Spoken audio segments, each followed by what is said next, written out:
You're listening to the Quint's podcast.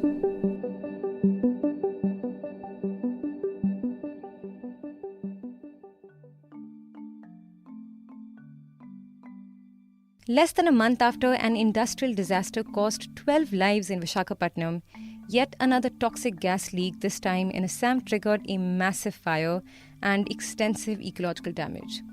After 14 days of continuous gas leak in an oil well, the Baghjan oil field in Upper Assam's Tinsukia district burst into flames on 9th June, with the fire going so high that the thick cloud of smoke could be spotted from a distance of 30 kilometers from the site. A day later, on 11th June, bodies of 2 firefighters who died battling the massive blaze were recovered from a pond that they had jumped into as the fire engulfed the oil field. Thousands of locals had to be evacuated to relief centers. At least 30 houses that were close to the oil field were gutted in the fire. And this incident also caused an enormous loss to the biodiversity of the area. But what events led to such a disaster in the Oil India Limited operated Baghjan gas field? Why did the gas leak go on for 2 weeks? What is being done to control the disaster? And what kind of ecological damage are we looking at right now? You're tuned in to The Big Story, the podcast where we dissect the headline-making news for you. And I'm your host, Shorburi. In this podcast, you'll be hearing from locals, Oil India Limited spokesperson Tridib Hazarika, and environmental expert Rituraj Fukan. So, after 2 weeks of gas leak, a massive fire, and a visit from blowout control experts from Singapore, the state-owned Oil India Limited is still trying to figure out the exact linear events that led to this disaster. What we know right now is oil well number 5 at the Baghjan oil field was drilled by Oil India Limited in the year 2006. It was a natural gas producing well that was producing 1 lakh standard cubic meters of gas per day from a depth of 3,870 meters. Officials from Oil India Limited say that they were trying to repair the wellhead, which is the top portion of the well. And to do that, the well had to be temporarily shut down or killed, and the blowout preventer had to be removed. And in this case, the well was plugged again with cement when the gas broke through the plug and started leaking. Since May 27th, officials from the oil company have been trying to plug the leak from the blowout and also find out how such a leakage happened at all in what they term as a killed zone. What happens in a blowout is that when the pressure system of an oil well fails, an enormous and uncontrollable amount of crude oil or natural gas or both starts spurting out, much like how a pressure cooker malfunctions. And one of the most obvious consequences of a blowout is a fire. Only a month back, as Oil India Limited got the approval for a new project from the Environment Ministry to explore hydrocarbons at 7 spots close to Baghjan, it had noted in its risk assessment that a blowout could lead to fires, explosions, and cause deaths and injuries. A report on Times of India quoted the Risk Assessment 2020 report, and I'm just going to read out a few lines for you. While the report said that the blowout was quote-unquote occasional or rare, it also read, and I quote, "It is understood that causative factors and mitigation measures for such events can be adequately taken care of through existing safety management procedures and practices of Oil India Limited." End quote. And the rare occasional event did occur in Baghjan. Although the fire caused extensive damage and 2 deaths, the oil leak that went on for 2 weeks did considerable damage of its own. Officials had been unsuccessfully trying to control the leak as they kept spraying the area with water continuously to cool down the gas, which is a mix of propane, methane, and propylene. In the initial days of the leak, at least 2,500 people were forced to evacuate from nearby villages. But the problem was also that the oil rig is situated in the middle of a very rich biodiversity. The Dibru-Saikhowa National Park is less than a kilometer away, and the Maguri-Motapung Beel, a wetland home to Gangetic dolphins, is merely 500 meters away. Even as locals were safely evacuated, the ecological damage had started to surface in the first week of June. A critically endangered Gangetic river dolphin was found with its skin peeled that locals feared was a result of the toxic leak. The post-mortem of the report is yet to arrive to confirm that, but several endangered birds, squirrels, snakes were also found dead in the consecutive days. Dead fish were found floating in the Dibru River, a lot of birds had left the area, and a sticky layer of oil had begun to form on the leaves. But after 2 weeks of no progress at the well, on 9th June, as the locals started raising protests about the ongoing hazard, the oil well suddenly caught fire. In a tweet dated 9 June, the oil company wrote, and I quote, "While the clearing operations were on at the well site, the well caught fire. There's no casualty reported. Fire tenders are at the site controlling the spread of fire.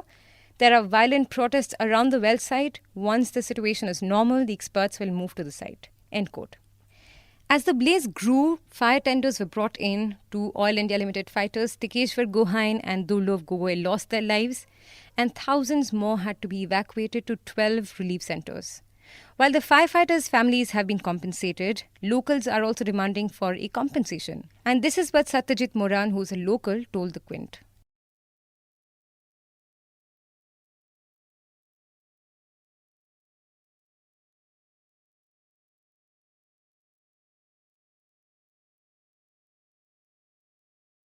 তাৰপৰাও আমি আজি পলাই আহি আমি 15 kilometre দূৰত্বত আজি কৌদুগুৰি মধ্য ইংৰাজী বিদ্যালয়ত আজি আমি শিবিৰ পাতিবলগীয়া হৈছে। সেইটোকে যোৱা কালি আমাৰ ইয়াত Yesterday, Assam Industries and Commerce Minister Chandramohan Patwari visited the relief center. The locals have demanded monetary compensation for the damage of their homes and property. Till now, they have not got any assurance from the government of Assam or from Oil India Limited. We demand immediate attention from the authorities.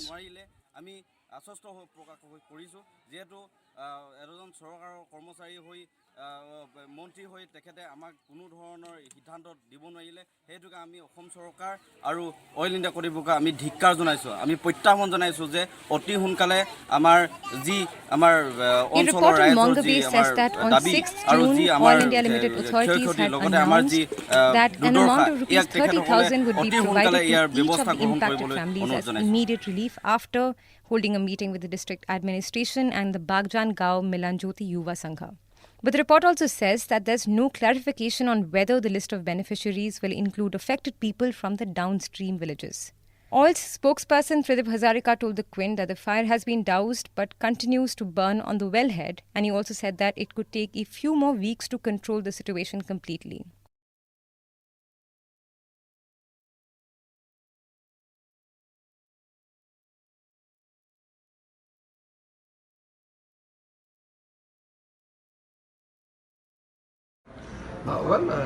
The fire in the periphery area, which created a lot of havoc yesterday, that has been controlled. There is no fire around, and in fact our fire tenders are ready for any preventive action. The fire is now burning on top of the wellhead along with the gas. The alert team along with oil and ONGC, they have started their next effort to contain the fire. We are looking at a horizon of 18 to 20 days, possibly a month, but we are hopeful that now if we could go back to the risk assessment report once again, it says that although blowouts are a risk, the causative factors can be adequately taken care of through existing safety management procedures and practices of Oil India Limited. But oil-rich Assam, which has several million metric tons of oil reserve, has seen similar damage before in history too. In the 1970s, in the ONGC-owned oil well in Rudrasagar, and one as recently as 2005, again at an Oil India Limited-owned well in Dikhom. And now a question comes to mind. Even though we don't have the exact details of what sparked the accident, is there anything lacking in terms of safety procedures, especially since this oil rig was so close to an ecologically sensitive area? I spoke to Rituraj Fukan, an environment expert, who says that although similar accidents like this has happened in Assam before, Indian oil companies haven't seemed to update their technological expertise to tackle these situations.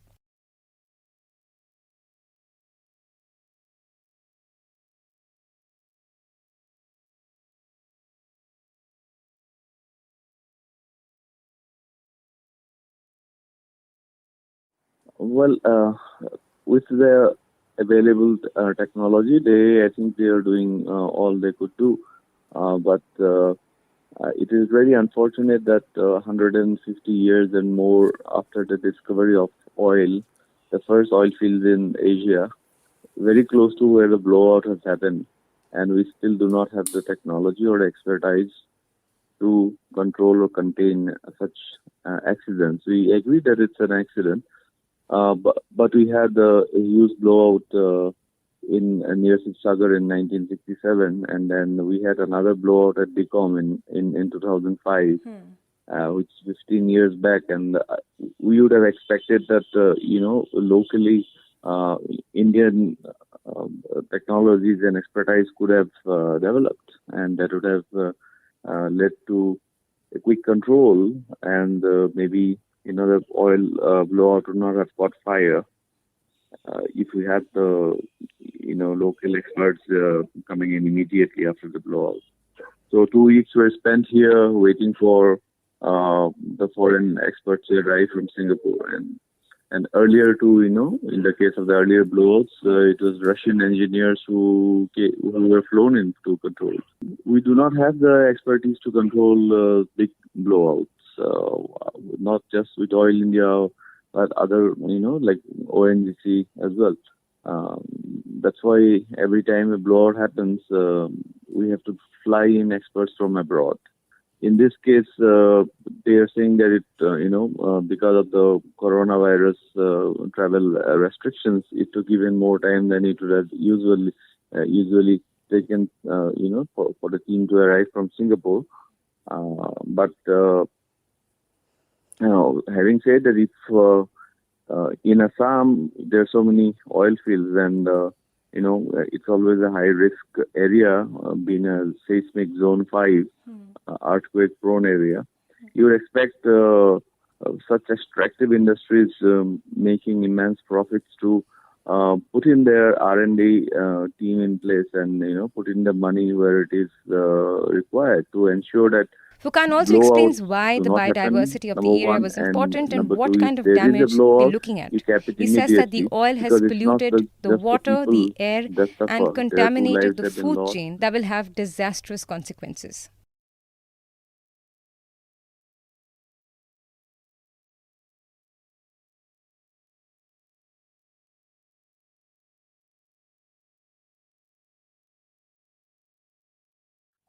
It is not just migratory birds that have, like it has been said, but a lot of resident endemic birds are found in that area. For example, the black-breasted parrotbill is breeding there, and the swamp rania is breeding there, so which are very rare birds. And unfortunately, this is also the breeding season, so the blowout has had the devastating effect. There is condensate pollution, there is particulate pollution, there is oil spill in the water. So, oil has said it is going to, the blowout, the fire will be put out in 3 to 4 weeks, right? And then, thankfully, the surrounding areas has been singed, but it is no longer burning. It's just the oil, well that's burning now. But the thing is, there is black smoke and soot falling all over, right? Particulate pollution will continue, not just in the waters of Magudi, but all the other wetlands. And now, as I've already mentioned, another project is due to come up in the vicinity of Baghjan that involves drilling of 7 wells, as it recently received a clearance from the Ministry of Environment, Forest and Climate Change. That project had previously drawn protests from environmental activists, and now the protests have only gotten stronger since the blowout. 2 staffers of Oil India Limited have been reportedly suspended over the matter for alleged negligence of duty. But how will the damage to the ecology and livelihoods be undone? If you like listening to this episode, please subscribe to the Big Story playlist for episodic updates. We're live on Apple, Google Podcast, Spotify, JioSaavn, and most of the other popular podcast streaming platforms. For other podcasts, please log on to the Quint website and check out the podcast section. For any feedback, shoot an email to podcasts@thequint.com.